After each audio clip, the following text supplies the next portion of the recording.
Salamat po.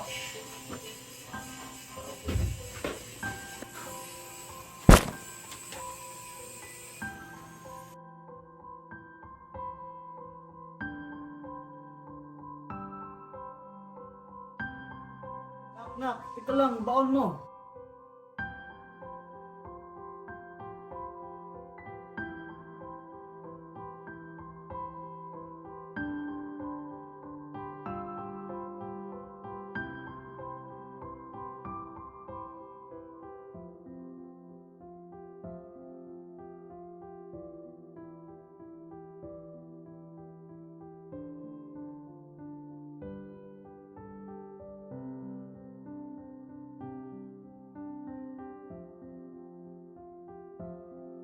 Tahan na. Magnanayin ako. Malilate tayo sa simbahan na. Paano nga to? Sige. All my life you have been faithful. All my life you have been so true. With every breath that I am in, oh I would sing of the goodness.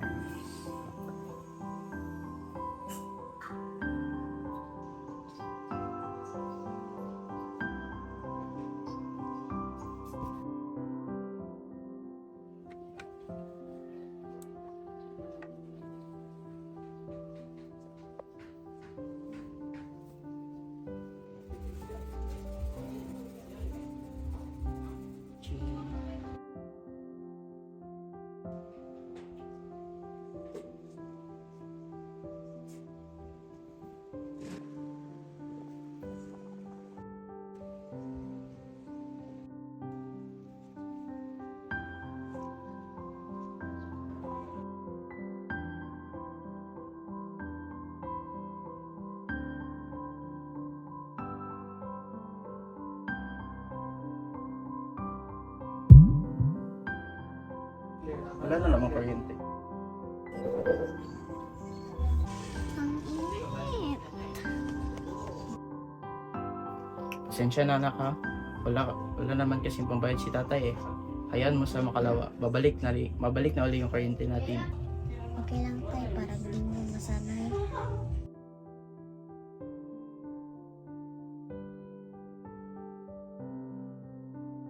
Hello, Brian. Nandito na ako sa simbahan.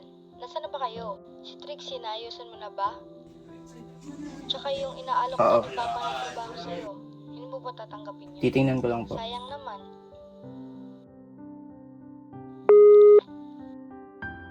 Tara na, sisimba na tayo.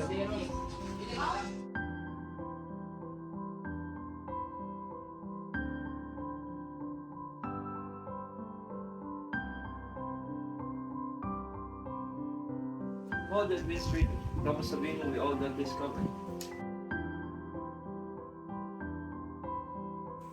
Pwede bang i-set aside mo muna yung trabaho mo? Yes, exactly. Let's go, Johan! Just do whatever the team can do. Call as many people as you can to make this mess. Please, Johan, call me back when you get this all done.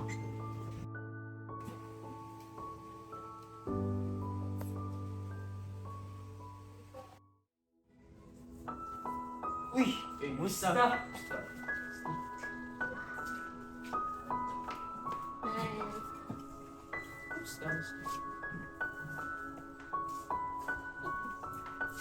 Gusto man.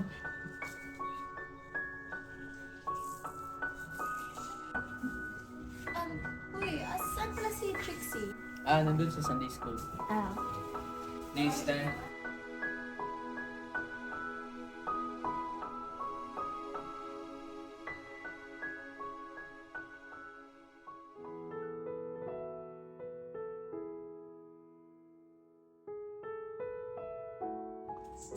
Sorry. Okay, just stay for the men's meeting.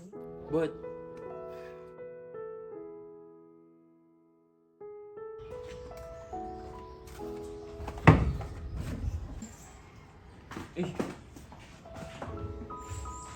As members of this community, we all have a responsibility to care for our shared spaces, including our place of worship.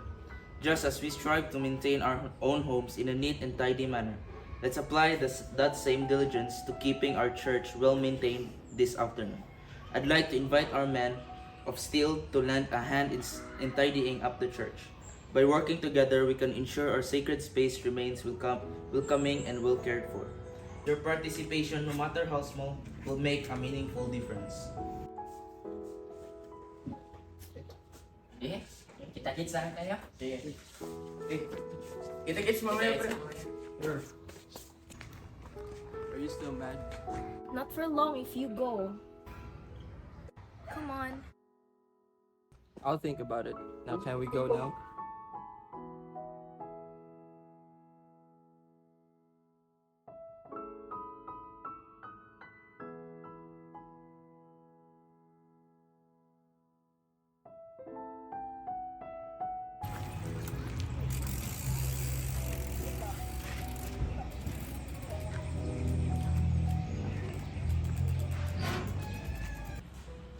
Walang tao. Di na siguro darating mga yon. Di naman din siguro magagalit ang Diyos kung di na muna ako gagawa ngayon. Takas ko! Butch. Narito ako. Huwag kang lalapit. Alisin mo ang sandalyas, sapagkat ang lugar na iyong kinatatayuan ay lupa. Sila po ako tatakas.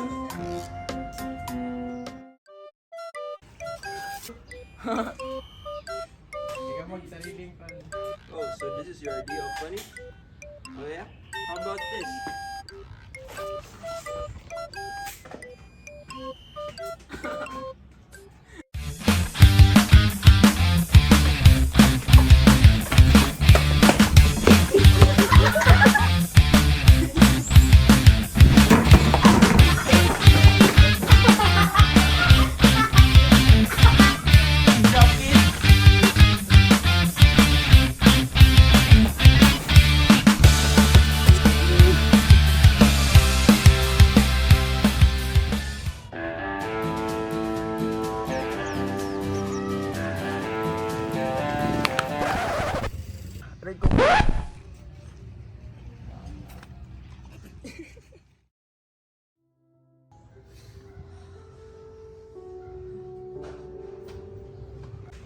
May kamag-anak mo ba kayong kasamang pumunta dito? Wala na. Kita ko doon sa may ano. Sure po? Oo, bullshit ba yun? Wala din ako magagawin na yun, kaya nagpunta lang ako dito. Mag-isa lang po kayo, tay? Hindi. May isang babae ako sa bahay. Pangalan niya ay Isa. Mukhang kaedad lang kayo. Ilan yung taon niyo? 19 po. Aba, ang bata mo pala. Sa'yo ba yung bata na dinala mo kanina? Opo, yun nga po.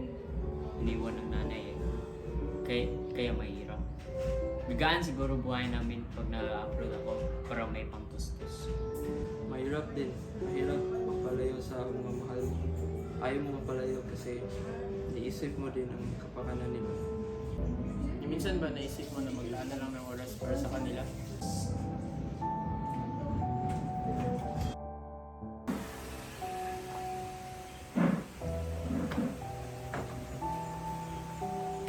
Daddy, let's play. Later. But you promise. Yes, this is him speaking.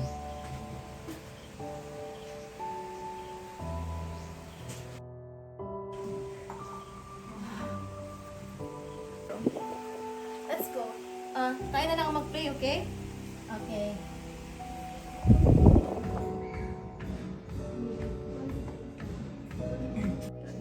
Ang pagiging ama ay isang napakalaking responsibilidad at pribilehiyo.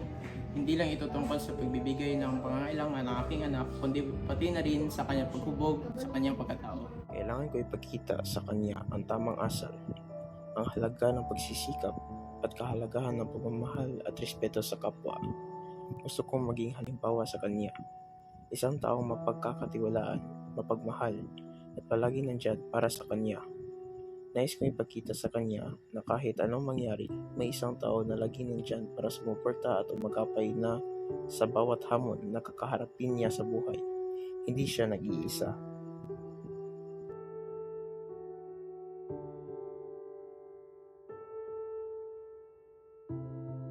Mahirap lang kami, oo. Pero hindi yun sapat na basihan para ipasakripisyo yung pagiging tatay ko sa anak ko. Pero parte pa rin doon ang pagtustos sa mga pangangailangan niya. Wala sa inyo ang mali.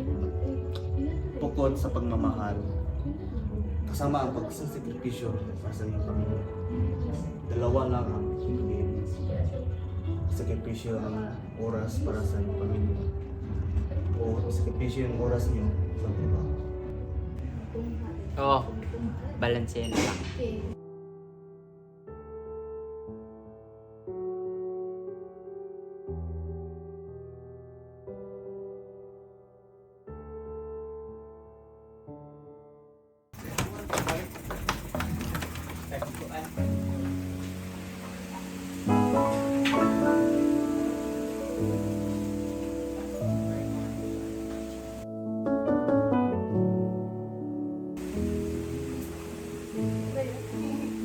Oh, why are you early today? From now on, the work must stay at work so I can spend the rest of my time with my two favorite people.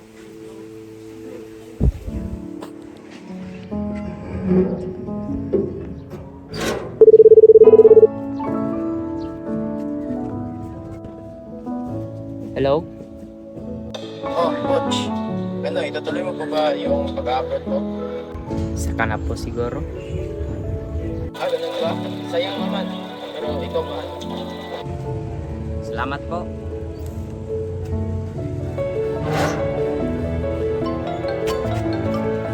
Coach, may backup din ako dito sa pinapukasan ko. Driver, 8 hours shift lang. Talaga ba? Sige, mag-apply ako. Salamat ha. Sige, i-test ko na lang sa iyo kapag na-approve yung application mo. Sige, sige. Salamat po.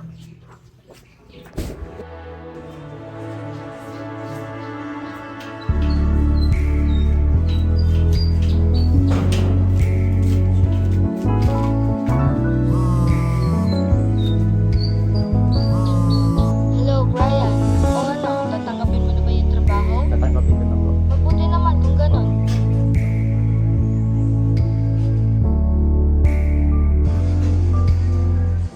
Guys, tulog na naman. Wala namang ginagawang buong araw.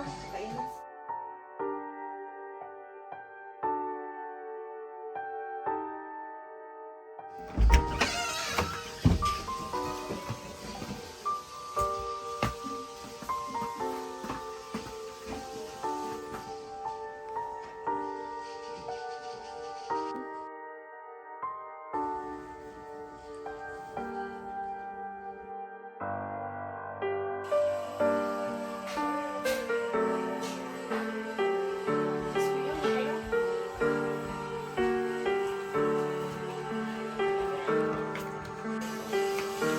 Pa?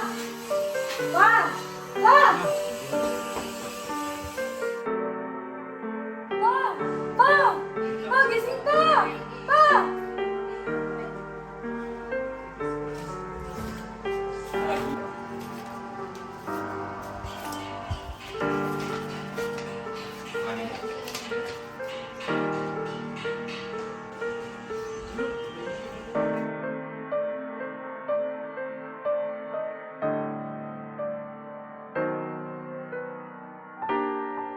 Anak, pasensya na sa mga pagkukulang ko bilang ama. Alam ko hindi mo sinasadya ang mga nasabi mo at hindi kita sinisisi. Mahal na mahal kita, anak. Kaya huwag kang mag-alala sa mga gastusin mo sa pag-aaral. May nalikom na akong pera sa pagmamaneho. Yun ang dahilan kung bakit lagi akong wala sa gabi at tulog sa umaga. Sana ay sapat na para sa mga pangangailangan mo ang naitabi kong pera.